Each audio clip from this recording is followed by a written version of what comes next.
Salut, je dis bonjour, je dis bonsoir à tout le monde. Permettez simplement que je partage un tout petit peu le live. On commence dans quelques minutes,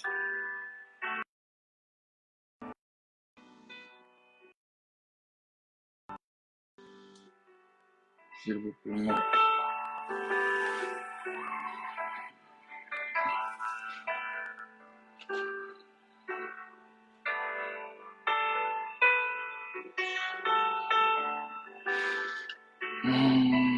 Donnez-moi quelques minutes.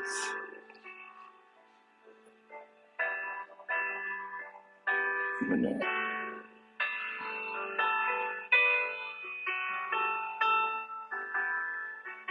Donnez-moi quelques minutes, s'il vous plaît. Je serai pas exactement. Wow.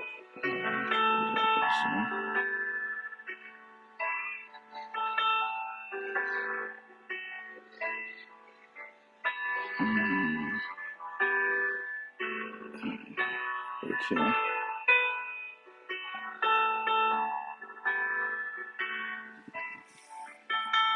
Voilà, on commande d'ici peu. Donnez-moi seulement quelques minutes. J'essaie un peu de taguer tout le monde. Ça, avec ces histoires de live, c'est pas toujours facile. Ça demande beaucoup de travail. Ok.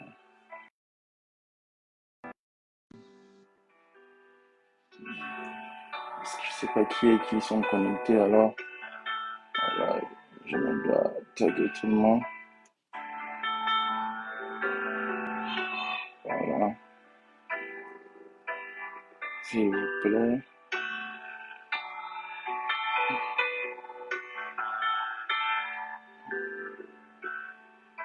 S'il vous plaît.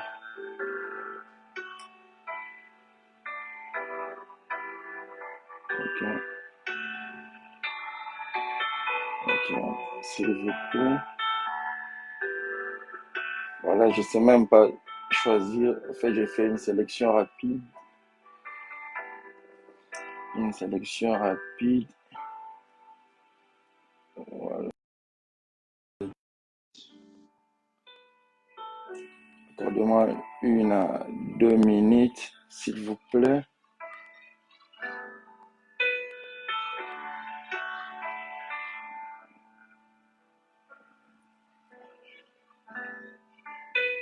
Vous êtes peut-être occupé. C'est pourquoi ces histoires de live, je n'aime pas vraiment. C'est beaucoup.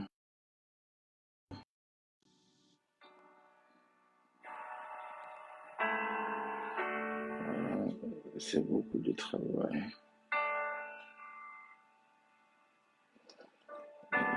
Malgré tout ce que je fais. Ok. Ok.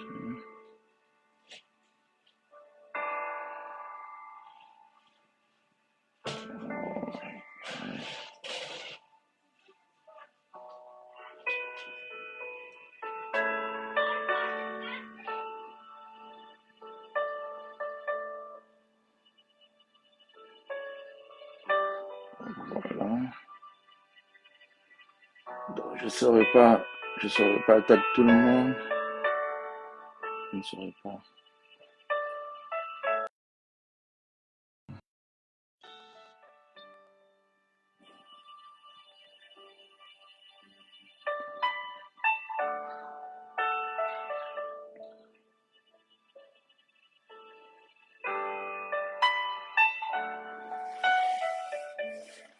En fait, salut. Salut, peuple de Dieu. Voilà. Je viens, je viens répondre au rendez-vous que nous nous sommes fixés. Puisse Dieu nous accompagner, puisse Dieu nous assister tout au long de ces directs que nous sommes en train de faire. C'est un grand jour, c'est un bon jour, c'est un jour de joie, c'est un jour de paix. c'est un jour où un moment où tous nous devrions nous réjouir parce que Dieu a permis encore une fois, aujourd'hui lundi, que nous nous retrouvions ensemble à travers ces directs. En fait, c'était prévu à ce que nous soyons avec vous déjà depuis hier, depuis samedi même, mais il s'est passé certaines choses, certaines situations qui ne nous ont pas permis au fait de répondre présent au live ou bien au direct d'aujourd'hui. Mais gloire soit rendue à Dieu parce qu'aujourd'hui, il a rendu possible, il a permis à ce que nous puissions nous retrouver ici en disposant du temps, en nous donnant tout le moyen nécessaire. Il a donné le temps, le souffle de vie, la force, la bonne santé. Voilà pourquoi nous sommes ici. Et nous revenons aujourd'hui afin de continuer au fait, de continuer avec les thèmes que nous sommes en train d'exploiter depuis un certain temps. Un thème que nous avons eu à titrer au nom du voile de l'évangile, c'est-à-dire le voile de l'évangile. C'est un thème très profond. On a commencé ça, je pense, il y a de cela une semaine, que nous avons déjà eu à poster ça sur Facebook et même dans notre chaîne YouTube. Donc, à ceux-là qui n'ont pas encore eu l'opportunité ou la chance de suivre cet enseignement, nous vous informons que cela est déjà sur Facebook. Donc, à tout moment, à tout temps, dès que vous avez du temps, vous pouvez aller suivre l'enseignement. C'est tellement enrichissant. Bien que à la première session, on a fait qu'introduire, on n'a pas eu à développer. On a fait qu'introduire notre sujet et aujourd'hui, on continue avec l'enseignement. Nous allons continuer là où nous nous sommes limités la fois dernière. On poursuit jusqu'à ce qu'on aura fini, selon que Dieu va disposer de tout le moyen nécessaire. Mais s'il vous plaît, je vous prie de bien vouloir faire un maximum de partage. Inviter les personnes que vous pouvez ou les personnes que vous estimez qui sont à la quête de l'évangile, sont à la quête de la parole de Dieu. Nous sommes là. C'est moi, Gaël Yambamba. Voilà, je vous donne quelques minutes. S'il vous plaît, invitez ceux-là que vous pouvez, vos frères, vos sœurs, les parents, les amis, les différents camarades. Je vous prie de les inviter tous afin que nous puissions partager maintenant ce que Dieu a eu à prévoir pour nous tous au jour d'aujourd'hui. Alors, s'il vous plaît, faites un maximum de partage. Faites un maximum de partage. Faites un maximum de partage. J'attends encore quelques minutes. On commence d'ici peu. Selon que Dieu va nous guider jusqu'à la fin. Tout ce que vous avez à faire, c'est de partager, c'est de partager énormément. Invitez comme vous pouvez les personnes que vous pouvez. Voilà, j'attends à ce que vous soyez là. Faites un maximum de partage, partagez car nous voulons parler de Dieu. Déjà, les temps que vous êtes en train de partager, prenez déjà vos Bibles, mettez que vos Bibles soient déjà prêtes, car on aura à lire quelques passages bibliques. Alors, partagez à suffisance, faites un maximum de partage. C'est encore moi, je reviens au devant de vous. Je vous remercie déjà par le fait de répondre présent. Merci à ceux-là qui nous suivent déjà et à ceux-là qui ne sont pas encore là.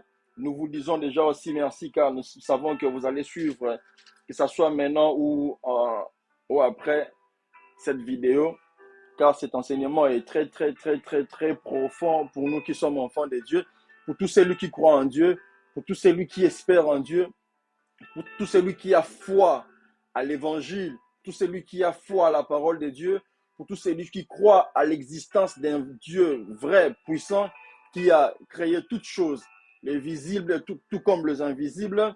Nous vous prions de faire un maximum de partage.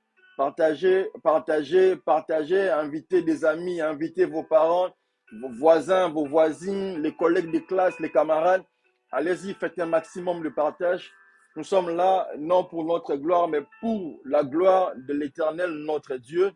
Alors, nous sommes en train d'attendre à ce que vous fassiez un maximum de partage Alors, s'il vous plaît, partagez autant que vous pouvez.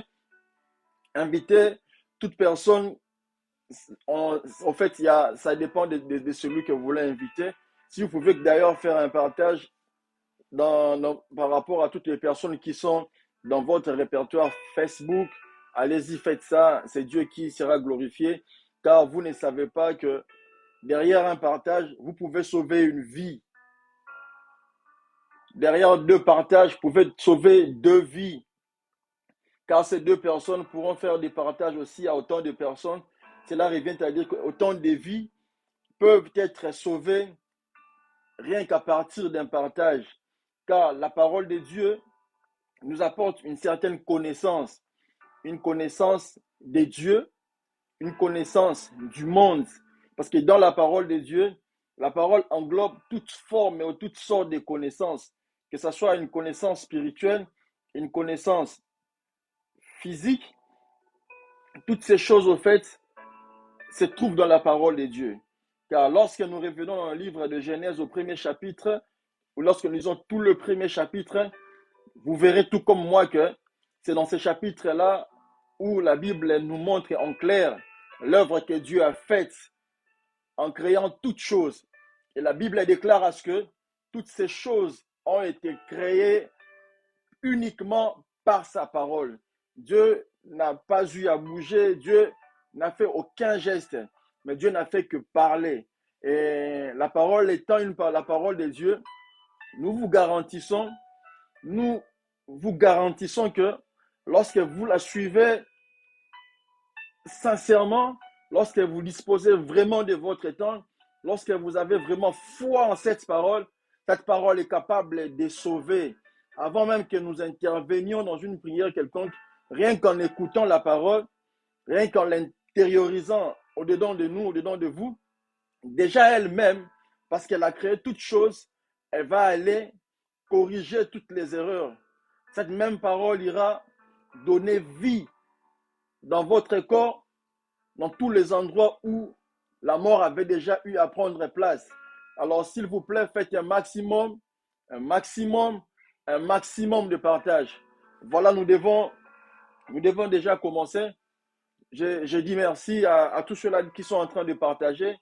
Je dis merci à ceux-là qui nous suivent déjà. Je dis encore merci à toutes ces personnes. Je réponds à toutes ces personnes qui auront la chance de suivre cette vidéo.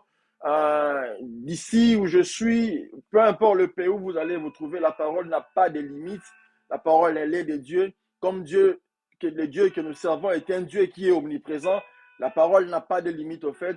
Et nous sommes convaincus qu'en écoutant cette parole d'aujourd'hui, nombreux d'entre nous seront sauvés, nombreux d'entre nous seront bénis, nombreux d'entre nous auront solution aux différents problèmes qui les dérangent depuis un certain temps. Voilà. Nous avons commencé depuis la semaine passée un thème à travers lequel nous sommes en train de parler du voile de l'évangile. C'est un thème très très puissant et nous glorifions Dieu pour ce thème car c'est un message selon lequel Dieu m'a donné afin de montrer au peuple de Dieu. Car déjà vous-même en voyant le titre, vous comprendrez l'importance même ou la raison pour laquelle Dieu a eu à nous donner ce thème ou bien ce sujet. Dieu veut nous montrer la force, l'importance qu'il y a dans l'évangile et tout ce qui vient après pour chercher à étouffer l'évangile au fait, pour chercher à tâcher l'évangile au fait, de manière à ce que ceux-là qui ne croient pas ou ceux-là qui sont du diable, comme on le dit, puissent trouver un endroit ou bien un sujet de gloire. Parce que l'évangile, c'est tout ce que nous avons qui puisse nous sauver. C'est tout ce que nous avons, tout ce que l'homme a comme garantie qui puisse lui conduire à la vie éternelle. Voilà pourquoi Jésus en partant, dit à ses disciples, allez partout dans le monde, faites de toutes les nations mes disciples, les baptisant au nom du Père, du Fils et du Saint-Esprit. C'est-à-dire, en apportant l'évangile auprès du peuple de Dieu, c'est un baptême que nous venons donner au nom du Père, du Fils et du Saint-Esprit. C'est pourquoi, à toi qui as l'opportunité de suivre la parole de Dieu, à toi qui as toujours eu l'opportunité de suivre l'évangile, une prédication quelconque, prenez toujours au sérieux la parole de Dieu, car la vie d'un être humain dépend de la parole de Dieu. La vie d'un être humain dépend de ce que Dieu dit, car aucune personne sur cette terre n'a demandé à exister. Tous nous sommes rendus compte un jour ou l'autre que nous existons déjà. Nous n'avons jamais choisi de venir sur cette terre. Nous n'avons jamais choisi les familles où nous devrions naître, mais nous avons au moins un choix. Dieu nous laisse au moins l'opportunité de faire un choix, de choisir où nous voulons aller. Parce que tous les jours, chaque jour que nous nous réveillons le matin, cela doit être un objet ou un sujet de plusieurs questionnements. Pourquoi est-ce que Dieu a permis que je me réveille aujourd'hui? Pourquoi est-ce que Dieu a permis à ce que je sois en bonne santé aujourd'hui? Pourquoi est-ce que Dieu a permis que mes mains, mes pieds, que tout ce que j'ai comme organe fonctionne correctement? Est-ce que c'est seulement pour que je cours derrière mon travail? Est-ce que c'est seulement pour que je puisse faire ce qui bon me semble?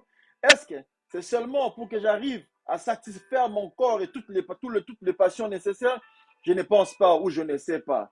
Mais il serait mieux de te poser toutes ces questions, savoir ce que Dieu attend de toi exactement. Car la vie que voici, elle est une vie éphémère, comme Ecclésiaste le dit dans son livre d'Ecclésiaste au chapitre 3, qu'il y a toujours un temps pour chaque chose. Si aujourd'hui vous êtes en train de vous réjouir, gloire à Dieu. Mais vous devez savoir qu'après cette jouissance, il pourrait intervenir un autre temps qui peut-être ne serait pas favorable pour vous. Voilà pourquoi, chaque fois que nous avons l'opportunité de glorifier Dieu, c'est à nous maintenant, enfants de Dieu, de saisir cette opportunité, de glorifier Dieu autant que nous pouvons, afin que cette glorification soit pour nous une garantie que, parce que j'ai glorifié Dieu, Dieu en retour m'accorderait toujours la bonne santé, il permettrait que je sois vivant, il permettrait que je sois toujours épargné de tous les accidents possibles. Voilà pourquoi nous vous disons, il est très important de toujours glorifier Dieu et surtout d'écouter la parole de Dieu. Voilà. On a dit qu'on a commencé un thème où nous parlons du voile de l'évangile. En fait, la semaine passée, nous avons donné plusieurs exemples. On a donné quelques passages bibliques à travers lequel nous avons montré plusieurs différentes manières dont le voile a été ou avait été exploité dans ces passages bibliques que nous avons lus. Parce que nous nous sommes dit, nous n'avons eu qu'à tirer quelques passages bibliques de la Bible. Hein. Nous n'avons pas eu à toucher tout le livre, bien toute la Bible, hein, car le voile dans la Bible, on en a parlé de plusieurs manières. On en a parlé de plusieurs manières. Plusieurs personnes ont parlé du voile. Et chacun a utilisé le voile selon bon lui semblait. Et dans le passage que nous avons donné un exemple de Moïse, par exemple, qui montait à la montagne de Sinaï pour aller prendre les tables de l'Alliance, que nous appelons couramment les 10 commandements de Dieu. Lorsque Moïse était en train de descendre, la Bible nous montre clairement que son visage avait changé, dans le sens que son visage était en train d'éclater.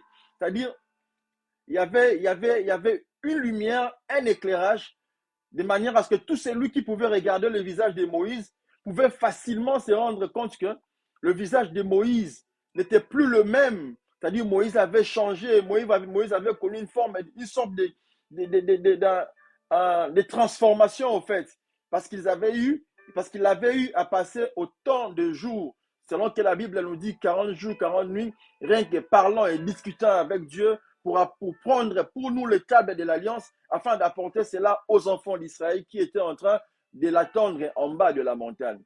Et la Bible nous a montré clairement que Moïse, en descendant, après qu'il ait obtenu le table d'Alliance, il a parlé aux enfants d'Israël.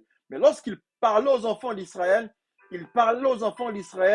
son visage était découvert, c'est-à-dire les enfants d'Israël et Aaron et les principaux sacrificateurs qui accompagnaient Moïse pouvaient tous voir la lumière, la lueur, la splendeur du visage de Moïse.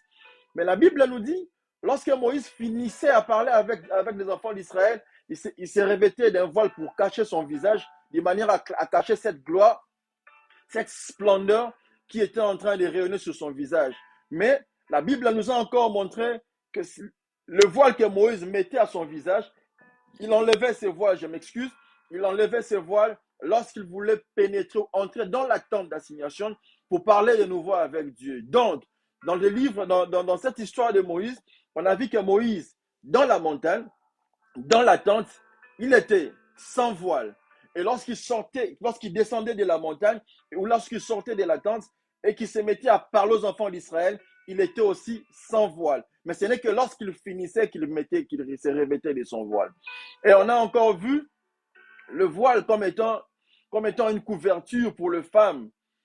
La Bible nous dit que la femme, dans une assemblée religieuse, n'a pas à prier, n'a pas à prophétiser sans pour autant, sans se voiler la tête au fait. Mais on a eu à soulever quelques points très très importants, car depuis un certain moment, nous tous, nous lisons la Bible, mais nous nous sommes rendus compte que la lecture que nous faisons, ce n'est pas une lecture approfondie. Nous lisons la Bible comme si on lisait un roman, comme si on lisait un journal, et pourtant c'est la Bible que nous sommes en train de lire.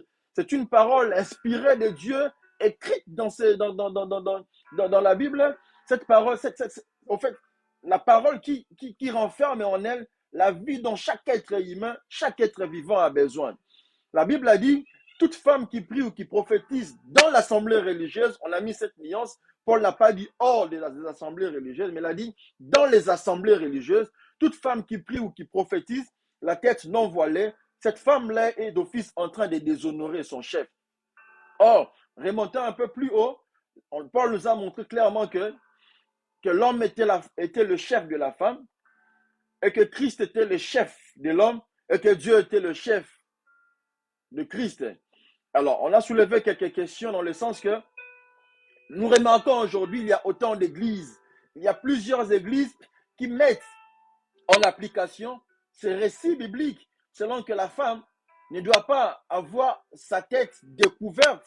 Mais malheureusement, vous comprendrez ou vous constaterez avec moi que voulant effectivement mettre en pratique ce qui est écrit dans la Bible, mais malheureusement, ils ne font pas exactement ce que la Bible demande aux femmes de faire. Déjà, ceux-là qui portent des voiles, ceux-là qui veulent se couvrir la tête, ils le font même hors des assemblées. Ça, c'est un premier point. Or, l'apôtre Paul n'a pas demandé aux femmes de se couvrir la tête hors des assemblées. Mais l'apôtre Paul a dit que les femmes se couvrent. Toute femme qui veut prier ou qui veut prophétiser, mais que ce soit dans les assemblées, elle ne doit pas le faire tout en ayant sa tête découverte. Plutôt, elle doit voiler sa tête. Parce que si elle le faisait tout en ayant sa tête découverte, elle déshonorerait son chef qui est son homme, qui est son mari. Et on a encore soulevé un autre point, toujours pour éclaircir ce passage biblique, que plusieurs ou que nombreux lisent sans pour autant comprendre quelque chose. La Bible n'a pas dit ou n'a pas demandé de se couvrir une partie de la tête.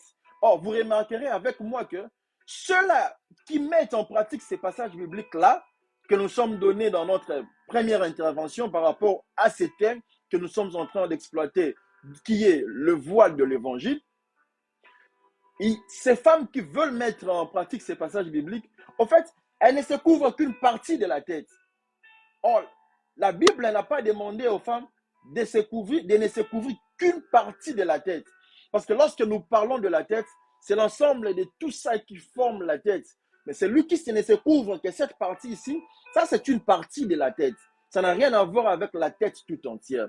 Et vous constaterez que d'autres ne se couvrent pas cette partie de la tête, mais d'autres veulent exactement rester dans la logique de la Bible, se couvrant toute la tête.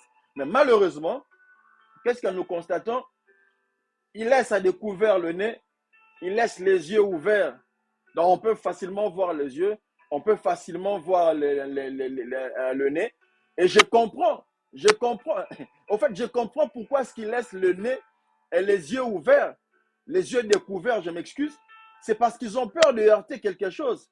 Tout simplement parce qu'ils ont très mal lu ces passages bibliques. Quand Paul avait parlé ou avait demandé à la femme de se voiler, mais que cela se fasse dans une assemblée ou dans les assemblées. Nous comprenons que par là, la femme peut être assise. C'est ça en fait la logique. Si elle se couvre, elle se voile toute la tête pour prier ou pour prophétiser, c'est normal parce qu'elle n'aura à faire aucun mouvement. À partir du moment où elle va sortir hors de l'assemblée, là, elle sera contrainte de marcher. Or, lorsqu'on marche, on est obligé de regarder où on pose son pied. C'est pourquoi elles sont butées à ces problèmes, voulant à tout prix mettre en pratique ces passages de la Bible, ils les font mal. Parce que Paul n'avait jamais demandé aux femmes de se voiler hors des assemblées. C'est pourquoi aujourd'hui, hein, les chrétiens, en fait, ont un problème. Déjà parce que nous lisons mal. On a même peur de faire des débats. Ce sont des sujets à faire des débats, à montrer aux gens qui sont dans l'erreur et qui doivent revenir auprès de Dieu parce que déjà dans la lecture simple des Écritures, il y a un problème. Ce qui veut dire, on aura du mal même à expliquer le côté spirituel de la chose. Parce que même Jésus dit, comment voulez-vous que je vous parle des choses célestes si vous, au préalable, vous ne comprenez pas les choses terrestres? Donc, il faut au moins, déjà, sur base des lectures, qu'il y ait une bonne lecture. Et on a encore vu que dans ces églises, même les enfants, un enfant de 10 ans, de 5 ans, un enfant de 15 ans, qui n'a pas d'homme, qui n'est pas marié, on lui demande quand même de se voiler la tête, selon que c'est biblique. Or, la Bible n'a pas parlé de filles, la Bible a parlé de la femme. Et nous sommes dit on a montré qu'il existait une différence entre une femme et une fille. Il y a une très, très, très grande différence. Or, la Bible n'a pas demandé aux filles, la Bible a demandé à la femme. Parce que la Bible dit, cette femme-là qui prie ou qui prophétise la tête non voilée déshonore son chef. Or, une fille de 10 ans n'a pas encore un chef, parce que le chef de la femme, c'est son homme. Le chef de Christ, le chef de l'homme, c'est Christ, et le chef de Christ, c'est Dieu. Maintenant, cet enfant de 15 ans, de 16 ans, de 14 ans, de 10 ans, lui n'a pas encore d'homme. Donc, s'il ne portait pas de voix, elle ne déshonore au fait personne. Mais malheureusement, cette pression est même mise aux enfants. Ça, c'est comme ce que nous pouvons dire, c'est abuser au fait aux enfants. Les enfants ne jugent pas au fait de leur liberté d'enfance, mais malheureusement, c'est autant de pression et on veut à tout prix faire de ces enfants des grandes personnes alors qu'ils sont encore des jeunes filles. Et plus loin encore, ce sont des éléments très importants qui méritent d'être soulignés car nous nous sommes dit, n'oubliez pas que dans cette chaîne, nous voulons apporter une connaissance, c'est-à-dire vous aider même à bien lire la Bible que vous lisiez mal, vous aider à comprendre les Écritures que vous lisiez peut-être sans pour autant comprendre. Parce que là déjà, il se pose un très sérieux problème. Un très sérieux problème. En fait, on a donné plusieurs exemples, on ne saura pas revenir dans tous ces exemples, parce que cette femme-là, qui doit voiler sa tête dans une assemblée, on dit que si elle ne fait pas cela, elle déshonorerait son homme. Mais posez-vous alors une question. Qu'est-ce qui arrive ou qu'est-ce qui arriverait maintenant pour ces femmes qui sont veuves, celles-là qui ont déjà perdu leurs époux? C'est-à-dire, en fait, perdant leur époux, perdant leur homme, ils n'ont plus quelqu'un à déshonorer. Parce que le mari n'existe plus, en fait. C'est pourquoi, clairement, vous serez d'accord avec moi que si on doit rester dans cette logique, personne n'a compris Dieu. C'est pourquoi l'apôtre Paul, la même personne qui dit, la sagesse de Dieu, elle est différente de la sagesse de l'homme. Parce que dans ces assemblées-là, vous ne me direz pas qu'il n'y a pas de femmes qui ne sont pas veuves, qui n'ont pas encore perdu d'enfants. Vous ne me direz pas que toutes ces femmes, toutes ces dames à l'intérieur de ces assemblées-là sont toutes mariées. Non, vous ne me direz pas ça. Il y a de celles-là qui sont mariées, il y a de celles-là qui ne sont pas mariées, il y a de celles-là qui étaient mariées, mais qui ont perdu leurs époux. C'est par rapport à tout ça que nous voulons, on a un tout petit peu voulu rafraîchir la mémoire, montrer aux enfants de Dieu que ce sujet ou ce thème que nous exploitons est très important. Alors restez connectés, faites un maximum de partage quand on va évoluer dans quelques minutes et on reviendra continuer par la suite. Nous faisons de notre effort de rester dans la logique, nous faisons de notre effort de manière à ce que tout le monde puisse bénéficier ou avoir une certaine connaissance qu'avant nous n'avions pas. Amen. Que Dieu vous bénisse, que Dieu vous bénisse. Et on a même montré le voile par rapport à Jésus. Lorsque Jésus a été arrêté, la Bible déclare que ces soldats qui avaient eu à arrêter Jésus, ils avaient eu à couvrir le visage de Jésus. En couvrant le visage de Jésus, ils se sont mis à le frapper, à l'injurier, et à la fin, ils posaient la question à Jésus disant, s'il pouvait deviner qui est celui qui le frappe et l'injure. Malheureusement, parce que son visage était voilé, il ne pouvait pas, en fait. Il ne pouvait pas, il ne pouvait pas. On a soulevé ces problèmes pour dire que c'est en fait ce grand problème que rencontre le peuple de Dieu aujourd'hui. Aujourd'hui, nous, peuple de Dieu, nous souffrons. Les personnes qui nous font du mal, ils ne sont au fait pas très loin de nous. Seulement, ils sont plus stratèges que nous. Ils sont plus malins que nous. Parce qu'ils savent, voulant nous faire du mal, mais à visage découvert, on va les cibler et le combat serait facile. Car même le monde dit, le combat est facile lorsqu'on connaît son adversaire. Parce qu'à partir du moment où je sais exactement qui veut me nuire, qui chaque matin, chaque nuit, utilise la tôle de ma maison comme une piste d'atterrissage d'avion, je saurais comment attaquer. Mais lorsque je ne sais exactement pas qui est celui qui veut nuire à ma personne, à la personne de mes enfants, à la personne de mon épouse, je me mettrai à prier, mais ma prière sera comme un militaire qui tire ce qu'on appelle de balles perdues, sans objectif. C'est-à-dire, je ne sais pas qui cibler, parce que je ne sais pas qui est en train de me faire du mal. Alors j'attaque tout le monde. Là, c'est un combat perdu d'avance, quoi. Mais c'est lui qui connaît, qui sait exactement qui est, c'est lui qui lui fait du mal.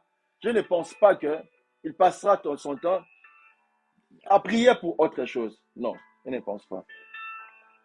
C'est pourquoi il est très important, enfant de Dieu, de toujours se contrôler, de contrôler son entourage, de contrôler les personnes qui vivent avec nous, d'avoir une relation d'intimité avec Dieu, une relation qui nous aide à ne pas être victime des gens, une relation qui empêche à nos ennemis, à nos adversaires de ne pas nous voiler, de manière à ce qu'ils ne soient pas en mesure, dans la capacité de nous faire du mal comme bon leur semblerait. Mais pour aujourd'hui, nous allons lire notre premier passage. Nous sommes dans le livre je prends ma Bible, dans le livre de Luc, le chapitre 9, à partir du verset 43 au verset 45. Luc, chapitre 9, verset 43 au 45e verset. Luc 9, 43 à 45. Luc 9, verset 43. Je lis au nom de Jésus. Tandis que chacun était dans l'admiration de tout ce que faisait Jésus, il dit à ses disciples, pour vous, écoutez bien ceci, le Fils de l'homme doit être livré entre les mains des hommes. Verset 45, mais les disciples ne comprirent pas cette parole. Elle était voilée pour eux, afin qu'ils n'en eussent pas le sens, et ils craignaient de l'interroger à ce sujet. Amen. C'est, en fait, ici, qu'est-ce qu'il faut retenir dans ces passages? Parce que lorsque Jésus dans sa mission, la Bible nous dit clairement que Jésus ne parlait pas sans parabole. Mais dans ces versets, dans ce chapitre 9 de l'évangile selon Luc, à partir du 43e verset au 45e verset, Jésus était en train d'annoncer sa mort et sa résurrection. À tout celui qui ira lire, vous verrez que dans cette histoire, Jésus était au fait en train d'annoncer sa mort et sa résurrection à ses disciples. Il leur dit, le Fils de l'homme doit être livré entre les mains des hommes. Mais malheureusement, lorsqu'il a dit ça, la Bible déclare que les disciples n'avaient pas compris le sens de cette parabole. Mais malheureusement, au lieu de poser la question, ils craignaient même de poser la question. Donc, ici nous voyons que Jésus a utilisé une parabole. Mais en utilisant la parabole, il a utilisé cette parabole, mais dans la parabole, il y avait un message qu'il voulait faire sortir, qu'il voulait transmettre à ses disciples. Mais parce que ce que disait Jésus, il ne l'a pas dit clairement, mais il a utilisé une parabole pour faire parvenir un message auprès des disciples. Ce qu'a dit Jésus était voilé au fait. Quand je dis était voilé, c'est-à-dire les disciples n'ont pas pu comprendre le sens de ce que Jésus était en train de dire. Et ils craignaient de poser la question. Ici, nous voyons que la parabole qu'a sorti Jésus, qu'a dit Jésus, il a utilisé cette parabole sous forme de voile. Quand je dis sous forme de voile, c'est-à-dire Jésus, en parlant en parabole, il a voulu cacher le vrai sens de ce qu'il avait envie d'exprimer. Qu'est-ce qu'il faut retenir, qu'est-ce qu'il faut comprendre là-dessus? Nous comprenons par là où je vais vous demander à comprendre ceci. Vous voyez toute parole au fait, car ce qu'a fait Jésus, c'est ce qui s'est fait jusqu'à aujourd'hui. Toute parole, toute personne qui parle au nom de quelque chose, tout ce qui est dit ou raconté dans ce monde, il y a toujours une vraie version cachée derrière, qui demande toujours à celui qui est vigilant de faire l'effort de toujours décoder les différentes paroles, les différents propos qu'on vous adresse. Parce que comme Jésus, utilisant sa parabole pour cacher le vrai sens, au point que ce qu'il a dit auprès de ses disciples a paru voilé parce qu'ils n'ont rien compris, ça s'est fait jusqu'à aujourd'hui. Ça s'est fait jusqu'à aujourd'hui. Permettez-moi de vous dire que ça s'est fait jusqu'au jour de ce prendre ma Bible. Ça s'est fait jusqu'à aujourd'hui. Jusqu'à aujourd'hui. Tout ce qui, non seulement par rapport à la parole, mais tout ce qui s'est dit, tout ce qui s'est fait actuellement dans le monde, non seulement actuellement, mais depuis toujours dans le monde, il y a toujours, laissez-moi vous rassurer qu'il y a toujours le vrai sens de ce qui est dit, de tout ce qui est dit, de tout ce qui est fait derrière ce qu'on nous présente. On ne nous présente qu'une parabole au fait qui cache le vrai sens de ce que le monde et les hommes ne veulent pas que nous puissions connaître. Mais malheureusement, nous rencontrons les hommes de Dieu, les enfants de Dieu, qui se contentent à la réalité que le monde le présente. C'est pourquoi vous verrez comme moi, Jésus, lorsque Jésus, dans sa mission, il disait toujours, en vérité, je vous l'ai dit. Parce que Jésus savait qu'il y a une différence entre la réalité et la vérité. La réalité, c'est tout ce qui saute aux yeux, quoi. C'est tout ce que nous pouvons voir, tout ce que nous touchons, tout ce que nous avons comme situation. Mais ce n'est pas ça la vérité. La vérité, c'est cette partie cachée que nous ignorons. Maintenant, un enfant de Dieu, celui qui est averti, tu ne te limites pas à la réalité. Il faut aller chercher la vérité de la chose. Vous voyez même dans les églises, il y a tellement des églises aujourd'hui que c'est pratiquement impossible de parler de chaque église. Mais et dans les églises, et dans le monde, et auprès des serviteurs de Dieu, et auprès des disciples, et auprès des décideurs du monde, tout ce qu'ils nous présentent, ce n'est pas ça, quoi. Ils cachent quelque chose. Ils cachent le vrai sens. Mais ils nous montrent ils nous montrent une facette qui n'est pas vraie. Qui n'est pas vraie. C'est pourquoi lorsqu'on va descendre, nous allons montrer comment on va aller débloquer, on va aller exposer, on va aller expliquer en clair, on va aller démontrer noir sur blanc que l'évangile a un problème aujourd'hui. Aujourd'hui, l'évangile paraît être impuissant parce que il y a un groupe de gens, il y a un groupe d'individus, il y a un groupe des êtres qui se sont permis de mettre un voile au-dessus de l'évangile. C'est pourquoi nous voulons donner cette connaissance afin que nous arrivions d'abord à comprendre ce que l'évangile. Parce que nous allons vous aider à comprendre c'est quoi l'évangile, comment cet évangile est voilé ou a été voilé, qui a eu à voiler cet évangile et comment maintenant toi en tant qu'enfant de Dieu, tu peux aller ôter le voile de l'évangile. C'est pourquoi je te dis, vous avez une bonne raison, autant de bonnes raisons de rester connecté dans cette chaîne. Invitez autant de personnes que vous pouvez, car je vous rassure qu'il y aura une transmission de la connaissance, une connaissance que plusieurs sont en train de rechercher. Mais si vous restez connecté dans cette chaîne, vous verrez de vous-même quoi, que Dieu est un vrai. Dieu continue à parler jusqu'à aujourd'hui. Jusqu'à aujourd'hui. Jusqu'à aujourd'hui, au fait. En fait, je reviens dans mon passage. Nous voyons que on a vu, Jésus a utilisé une parabole, mais cette parabole auprès des disciples était voilée parce que les disciples n'avaient pas compris le sens de la parabole. Dans les églises où vous allez, où nous allons, on ne fait que dire Amen pour tout et pour n'importe quoi. On ne veut même plus. Un enfant de Dieu devient allergique. Aujourd'hui, nous sommes allergiques. Lorsque quelqu'un d'autre te dit, pourquoi ne vérifierait pas un tout petit peu pour voir ce qui est prêché, si c'est vrai ou pas?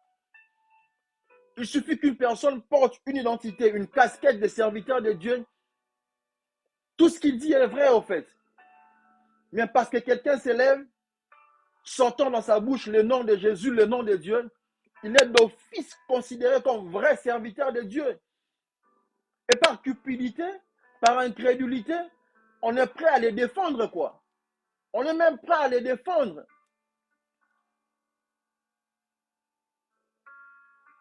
Personne n'a plus le temps, en fait. Personne n'a plus le temps, personne n'a plus ce courage de ne fût-ce que vérifier si les dires, les paroles qui sortent de ces serviteurs sont vraies ou fausses. Parce que toute parole est parole, mais toute parole n'est pas parole de Dieu. Toute parole n'est pas parole de Dieu. La parole de Dieu, elle crée, elle transforme, elle change, elle donne vie. Mais la parole de l'homme, parce qu'elle est parole de l'homme, vous allez remarquer, bien que autant d'années dans la foi, il n'y a pas de changement, quoi. Vous continuez à être disciples, à être fidèles, et eux continuent à être pasteurs pour l'éternité, quoi. Au fait, eux, ils sont nés pour rester pasteurs, et toi, tu es né pour rester disciple, pour rester un écolier, quoi. C'est comme un élève. Toi, tu apprends à vie. Même à l'école, ce n'est pas à vie qu'on est étudiant, ce n'est pas à vie qu'on est élève, ce n'est pas à vie qu'on est aux humanités, ce n'est pas à vie qu'on est aux universités, non. Parce qu'il y a un temps pour chaque chose.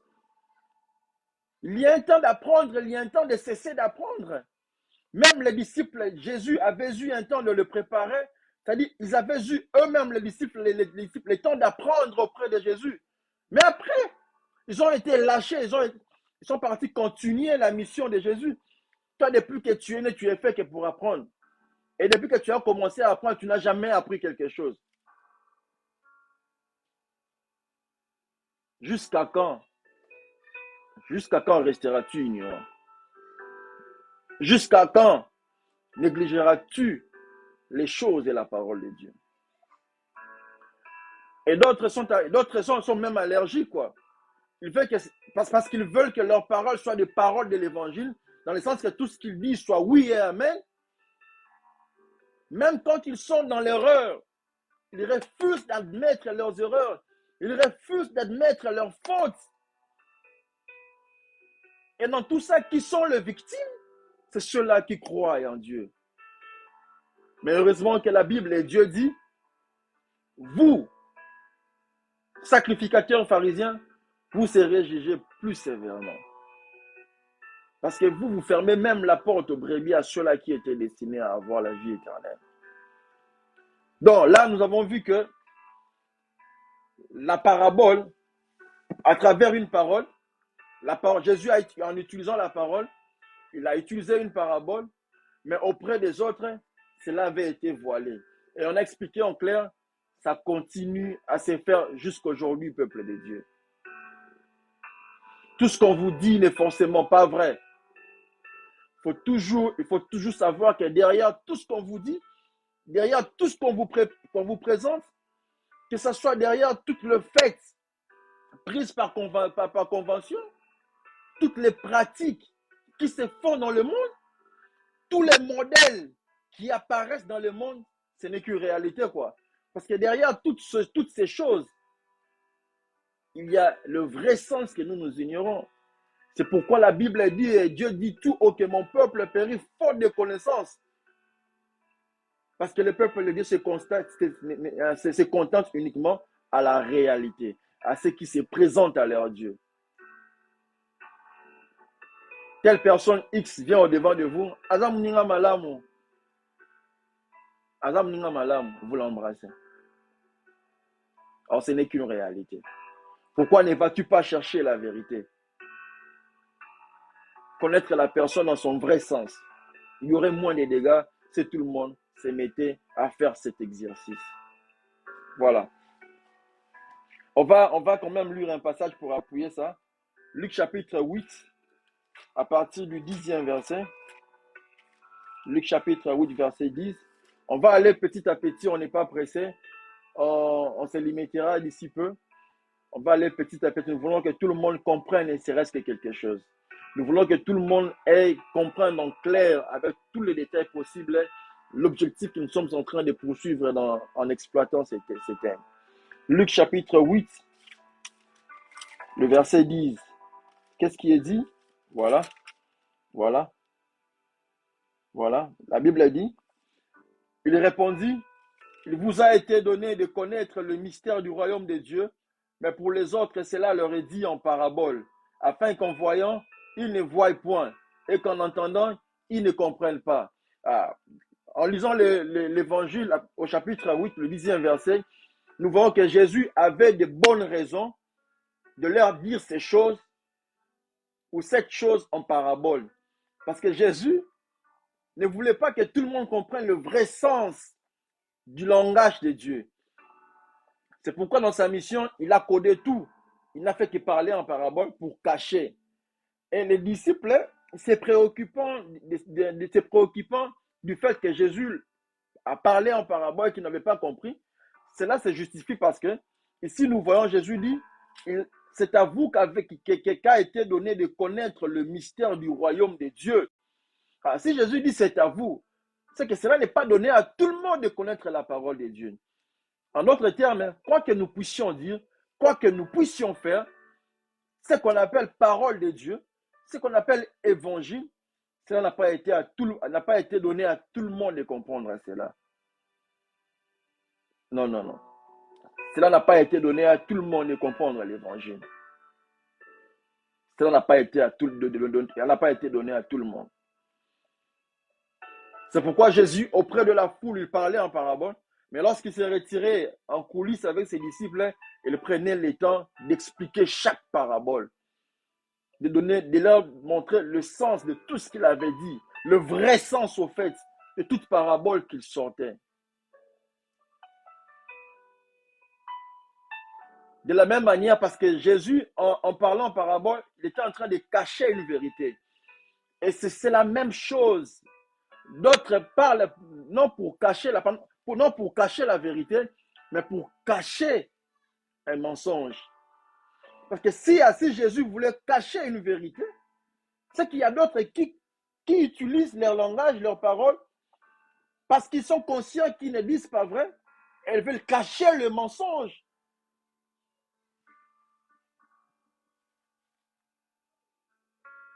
Lisons un autre passage, Matthieu chapitre 23,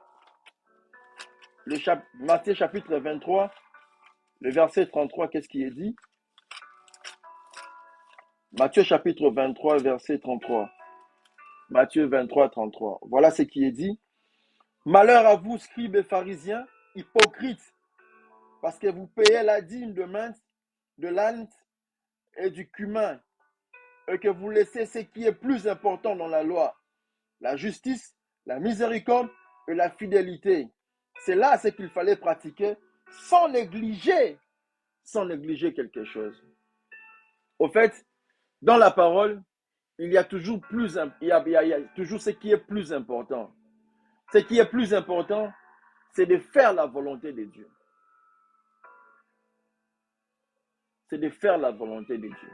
C'est pourquoi la volonté de Dieu est que il n'a pas été donné à tout le monde de connaître les choses ou de connaître la parole de Dieu. Alors, c'est pourquoi malheur à toi qui te compares toujours aux autres, à toi qui base ta foi par rapport aux autres. Cette personne sur qui toi tu fondes ta foi, peut-être qu'il n'a pas été donné pour lui de connaître les choses de Dieu. Voilà pourquoi il se comporte de cette manière-là. Mais à toi, parce que Dieu, tu as de la valeur auprès de Dieu, à toi, il t'a été donné de connaître les choses de Dieu. Mais parce que tu veux faire comme tout le monde, parce que tu veux suivre tout le monde, tu risques de rater les plus importants. Alors pense-y, chaque fois que tu es en train de copier un être quelconque, au lieu de copier Dieu, au lieu de chercher la bonne conduite dans la Bible, toi tu cherches la bonne conduite auprès d'un être, d'un ami, d'un camarade, d'un parent, de qui que ce soit. Non. Laisse les gens dire du mal de toi, mais fais ce que la parole de Dieu te demande. Voilà.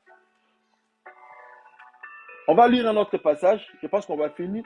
Je m'excuse. On va finir dans ce livre. 1 Pierre chapitre 2, verset 16. Pour aujourd'hui, on va s'arrêter ici. 1 Pierre chapitre 2, verset 16. 1 Pierre chapitre 2, verset 16. Laissez-moi prendre l'autre Bible. Je m'excuse. Permettez que je prenne mon autre Bible. 1 Pierre chapitre 2, verset 16. Voilà. Voilà, j'ai ma Bible. 1 Pierre chapitre 2, verset 16. Je lis au nom de Jésus. Étant libre, sans faire de la liberté un voile qui couvre la méchanceté, mais agissant comme des serviteurs de Dieu, honorez tout le monde. Verset 17. Aimez le frère, craignez Dieu, honorez le roi. Je réponds le verset 16. Étant libre, sans faire de la liberté un voile qui couvre la méchanceté. Étant libre, sans faire de la liberté un voile qui couvre la méchanceté. Ici, nous voyons, parce que c'est l'apôtre Pierre qui est en train de parler ici. Si vous nous remontez un peu plus loin, parce que l'entête est plus loin, on dit exhortation diverses, la bonne conduite au milieu des païens, la soumission aux autorités, les devoirs des serviteurs, les devoirs de femmes et de maris, les supports et la paix, la patience dans les épreuves. Et Pierre dit au verset 16, étant libre, sans faire de la liberté un voile qui couvre la méchanceté. Voilà, je pose ma Bible.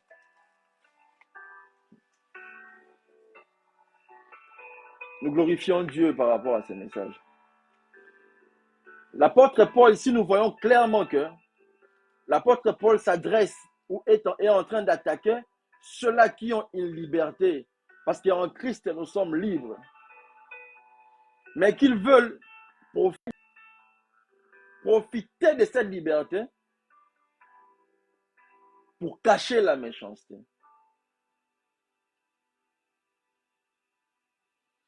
C'est-à-dire, la liberté, quand le serviteur de Dieu, ici, il veut l'utiliser comme voile pour cacher la méchanceté. En d'autres termes, vous allez voir vous-même, parce que vous avez des preuves. Nombreux profitent de cette casquette des serviteurs de Dieu pour faire du mal aux enfants de Dieu. Ils volent, ils sont impudiques, ils sont adultères, ils sont menteurs. Mais ils profitent de cette casquette, de cette étiquette, de cette identité des serviteurs de Dieu pour qu'en coulisses, ils nuisent aux enfants de Dieu. Mais ne vous en faites pas. Ne vous en faites pas parce que il n'y a rien qui reste caché pendant longtemps. C'est pourquoi moi ça me fait mal. Ça me fait mal et c'est triste de voir des gens des fois défendre ce qui ne peut être défendable, quoi. Les gens défendent n'importe quoi. Mais personne avant de défendre Personne avant de défendre ne prend le temps de chercher à savoir si c'est Dieu qui a exposé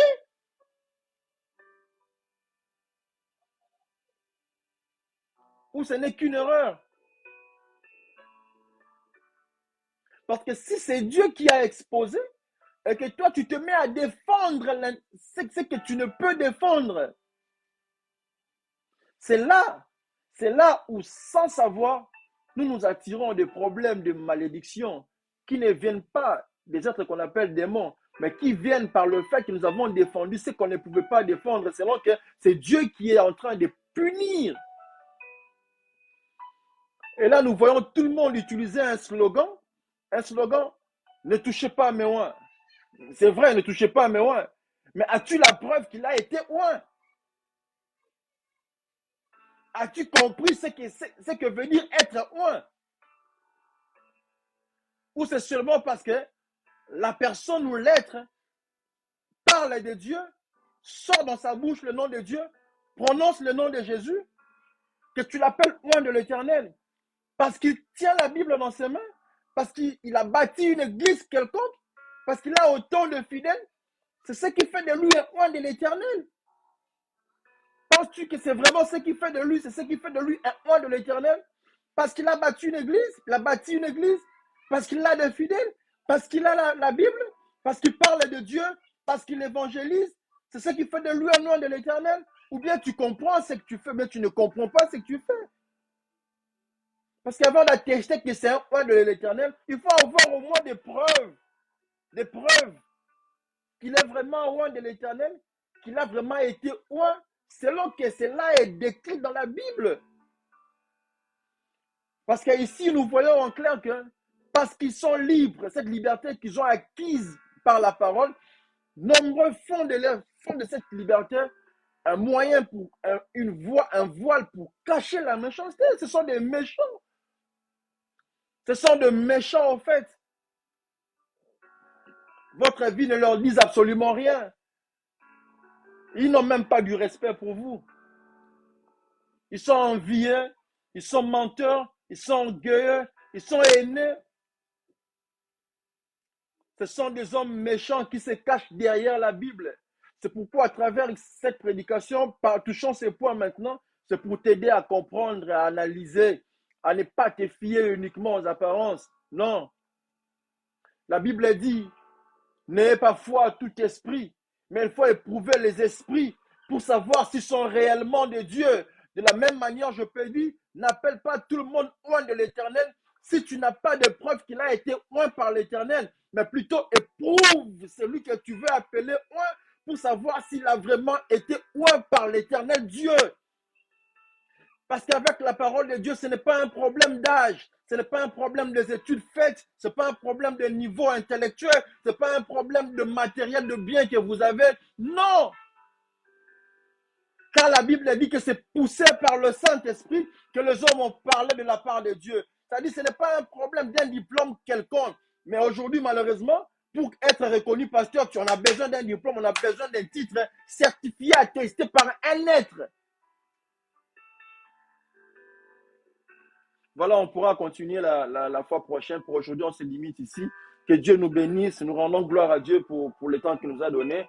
Demain, déjà, je pense encore, on va continuer. On va prendre autant de minutes que nous pouvons. Mais gloire soit rendue à Dieu qui a permis qu'aujourd'hui, nous puissions passer ces moments ensemble avec vous. Vous sentez déjà combien ce sujet est fort, combien ce sujet est grand, combien il y a à dire, au fait. Combien il y a à dire dans ces sujets. Alors, restez connectés. À vous qui suivez ces lives, ces directs, soyez bénis énormément. Et nous demandons à Dieu de vous bénir, de vous accorder la bonne santé, de vous accorder le souffle de vie chaque jour, afin que vous ne manquiez à aucune de nos vidéos, à aucun de nos enseignements, mais que vous soyez bénéficiaires de tout sauf de rien. Soyez bénis au nom de Jésus. C'était moi, votre frère Gali Ambamba. À nous revoir à la prochaine. Bye.